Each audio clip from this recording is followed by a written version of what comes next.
All right, here we are. You have $5,000 for your final. While I'm telling you all this, I'm simply going to pan around my upstairs here in my house, show you what it looks like where I live. Look at that, got a pool table right there.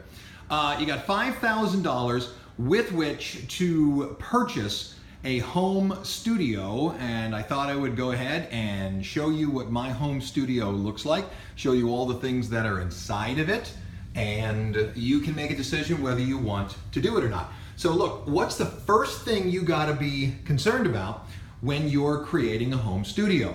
Well, the question is, what exactly will the studio do? Do you want it to be just an acoustic studio? Do you want it to be just a voice studio? If it's just a voice studio, more than likely you can do it nice and cheap in a small space, although you still have to spend the $5,000. So make a decision first on what you want it to do, and let's talk about what I have in here. By the way, the place is a mess. Most studios are always a mess. This is the brain center right here. You can see an audio board right there. I like Allen and Heath. That's the brand name of the audio board. The reason I like Allen and Heath boards so much is because their preamps are really super duper. You can see that it's 6 channels and then what they call 4 paired channels. They can do multiple things. They can do microphones and different kinds of ins. And then the red ones over on the right, those are the masters. Now, you do not have to have a board. I only have one because I often run multiple microphones at the same time because of putting together radio shows. That is a Barbie bathtub with my guitar picks in it. But you don't have to have a board. You can use what's known as an interface and just simply record everything one at a time. So look for an audio board, look for an interface, make the decision on what you want to do. There are the 2 speakers that I use. Mine are JBLs. If I could give you any kind of a hint, this is not where you want to skimp. You want some very nice speakers. These were about $400 a piece. So look into a good set of studio speakers, not just speakers, studio speakers. All right, can't see it very well, but that's my computer down there. It's a Dell, it's a tower, and the reason it's a tower is because a tower allowed me to go crazy with the size of hard drive and memory. You need a lot of memory. I have maxed out the memory on this. It's right now at 32 gigs. I wish I could go to 64, but it just won't hold anymore. Plus, when you're dealing with audio files, it's really juggling a lot of stuff. So I have an extra fan on it, and inside of it I have another, I'm not sure what it's called, a cooling coil, I guess, that sits right on top of the CPU and keeps it cold. The thing has never blinked once, no matter what I do with it. So this is really your heartbeat. Some way to get into the computer, then how are you going to see the computer? There's no reason why you have to use a television like I did. You can simply use the monitor that comes with the computer. That's what they did at JT Studios. I wanted it to be much bigger, so I had a TV lying around, so I hooked it up to the TV. There's a little box that you can buy, comes out of the back of the computer, goes into the TV then, and it turns the computer signal into a television signal. I have a keyboard. This is a MIDI keyboard. It is the M Audio KeyStation 49 because it has 49 keys. This is so versatile. It is my organ, my piano, my drums, my saxophones, my flutes, my tubas, whatever samples you can find, this will do it. So I play a tremendous amount on that keyboard. All right, microphones. Now look, you need microphones. You need a bunch of microphones. Now this is my pop filter right there, but there's our microphone. It's an MCA SP1. You can see that it is a condenser microphone. My audio board right there has phantom power that will run that microphone. That microphone was somewhere around $1,200, somewhere in there. Here is the exact same microphone. Once again, my wife uses that one. That's her pop filter right there. If you're going to have a microphone, you have to have something that will hold the microphone. There's my studio arm. You can see I've got a studio arm on that one as well. Now down here, I've got a little tiny stand. Reach down there and grab that for you and put it up here. There you go. Got a little tiny stand right there so I can put it in front of an amplifier. You can see I've got another stand, let's say right there. That stand allows me to take that microphone right there and put it in the middle of the room and record the whole room sound. So that's a dedicated system. I just pick up and move. Here is a boom microphone right there, and there is another boom microphone right there. I have not only 2 of those voice mics, I've got a couple of those microphones. I have 2 of those microphones. There's yet another one back there, and right there are yet more microphones. So you got to make a decision. What do you need microphones for? And then go ahead and purchase the microphones that you need. If you're going to have microphones, you have to have microphone cords. See the green cord I got coming out of that? As I move over here, there's a black cord for that one. And I'm telling you their colors on purpose. There's a blue cord, there's a green cord. When you buy your microphone cords, you can purchase them in color. And I really think that's a good idea. It doesn't cost any more than regular cords, but when they go into the back of the board, you can quickly and easily tell what cord goes to what, not through labeling, but by simple color. And right here is a purple cord that goes to 1/4 inch, and that runs over here to this direct inbox. So I don't need an amplifier to play a lot of my instruments. I can simply put it into here, and the instrument then goes into the board. This is called a direct box. If that interests you at all, you can talk to me about what exactly the direct box does. Okay, instruments. Right there, we have got a sparkle finish Gretsch. Right there, we have got a AXS Badwater guitar. That's a Gibson ES335. That is a Gibson Cherry Sunburst. That's an Ibanez Gem. That is a Les Paul wood finish. I don't know what the heck that is. I built that. So that guitar right there is a Fender Stratocaster. That is that's a Yamaha, I believe. Yes, that's a Yamaha. There is an Eddie Van Halen guitar, and that's the guitar you saw me playing in the studio. That's a little Telecaster.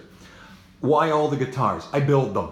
So I built the blue one, I built that one, I built that one, I built that one, built that one, I built that one, and I built that one.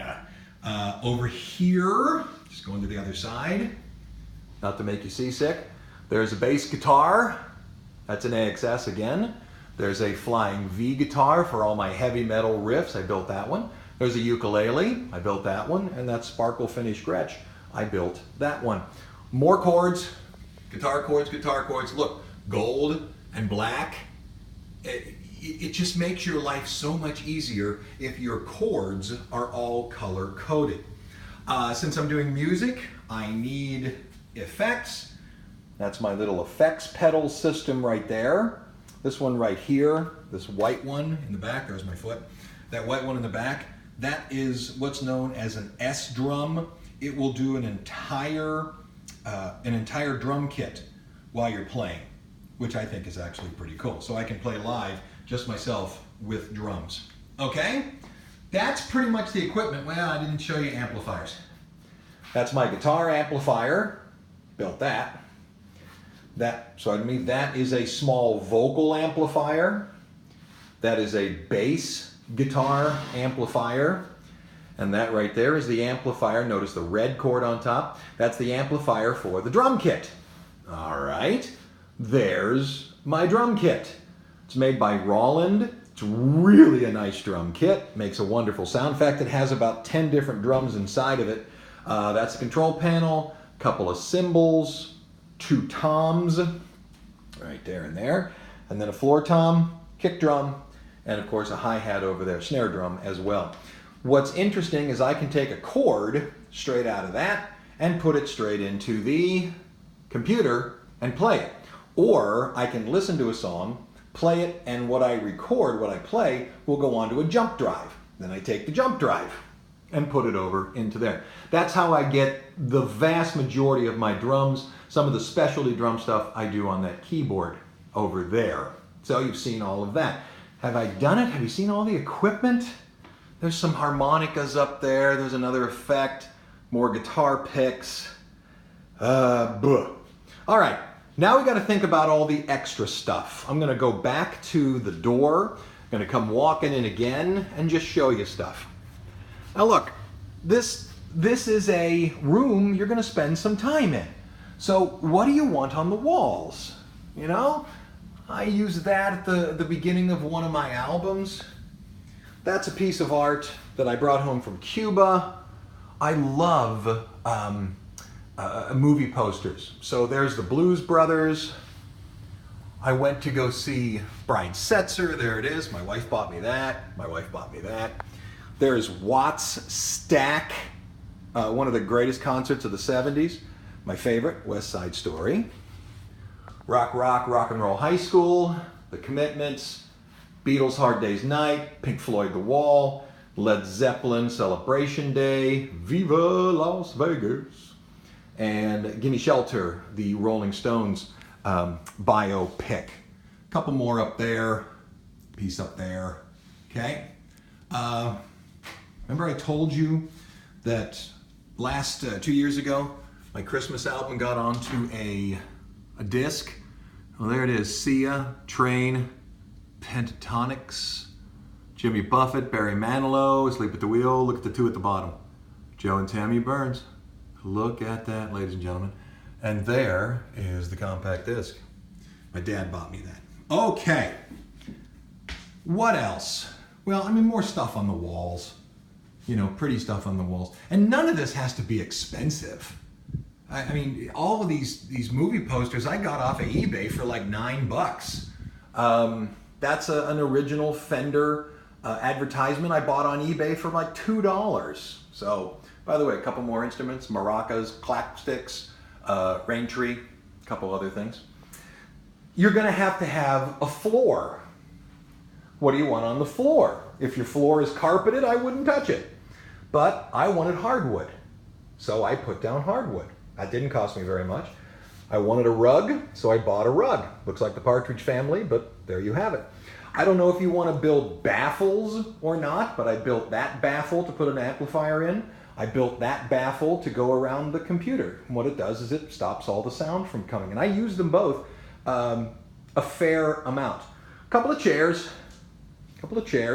That's a practice chair that shouldn't be up here, but it is. You need something to put all the equipment on. Well, look at that. Now, I just put that board up there. It's a piece of plywood that I have, a couple supports underneath it.